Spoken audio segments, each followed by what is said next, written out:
Hello and happy Friday. Happy birthday, America. This is Michelle with the Fast Fact Friday and Revolutionary Resume coming live to you every Friday at 11:45 Eastern, holidays or not. We covered, I'll be covering job market updates, including the jobs report, and then we'll talk a little bit about how to make sure you are putting your best foot forward. So let's get into it. Layoffs. Layoffs across the U.S. this year. So this is going to be through the end of June. It's their highest level since the pandemic. In the first half of 2025, companies announced 744,000 jobs cut nationwide, the highest tally since the first 6 months of 2020, when employers cut nearly 1.6 million. So it is highest since the pandemic, but it's still a far cry away from the levels of the pandemic. And that is from outplacement firm Challenger, Gray and Christmas surveys. Microsoft just announced its second round of layoffs, and it's going to be about 9,000 people this time. Quite disappointing, but I always want to keep you guys updated, especially on the larger firms, so you kind of know where not to apply, or at least know to kind of keep your eyes open about certain things. Market Watch. So let's talk about this. U.S. job openings climbed to a 6-month high. So that's the good news. The bad, businesses aren't hiring very quickly. Very few places have like a 2-step process, right? Where you do the brief phone interview and the in-person, and then you're good to go. So it is taking a bit longer. ADP hiring numbers.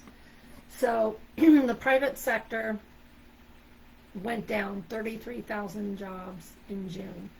Far cry from the 115,000 total that they had hoped to post or hoped to see generated from the private sector. We are going to talk about the difference between the ADP hiring numbers and the Bureau of Labor and Statistics. So the Bureau of Labor and Statistics say that the total non-farm payroll is at 147,000 jobs.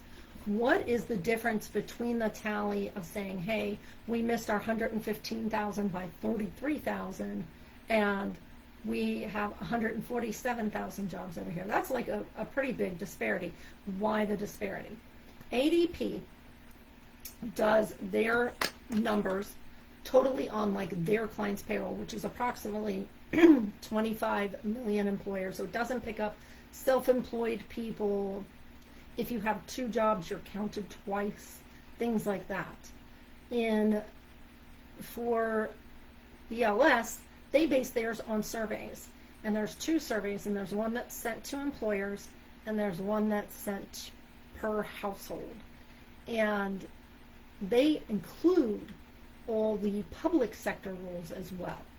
So total, there were 147,000 jobs added last month, with a little over half of them being private sector. And that's how you read that. So it's not stagnant. Unemployment numbers, as you see, did remain pretty steady. So it's just a little bit of a slog to get hired on, but things are still moving. I'm seeing candidates of mine get jobs all the time. How can you make yourself stand out? I focus a whole lot on being able to quantify what you bring to the table. The other thing that I probably bring up about every 3 or 4 lives is behavioral interviewing, specifically the STAR method: situation, task, action, response. You need to be able to explain a time that illustrates the example your interviewer is asking for. What was the situation? I was working as a recruiter in a manufacturing place. We were short this many people, blah, blah, blah.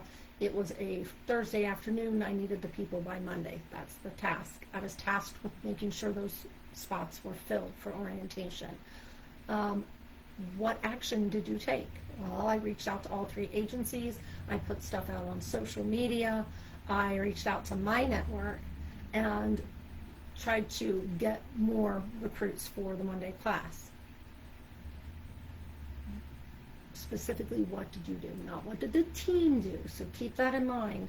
It's very almost anti what we are when we're in the workplace where it's all the teams win and we all work together and we can do this. This has to be you. It's very much an I thing. What did you do? That is, the employer is not, the potential employer, they're not hiring your entire team. They're hiring you. So make sure you do have a way to really set yourself apart. And you have several examples of this, so any of them can be used for the different scenarios an interviewer may ask of you. And then what was the result? Don't leave the end of the story off.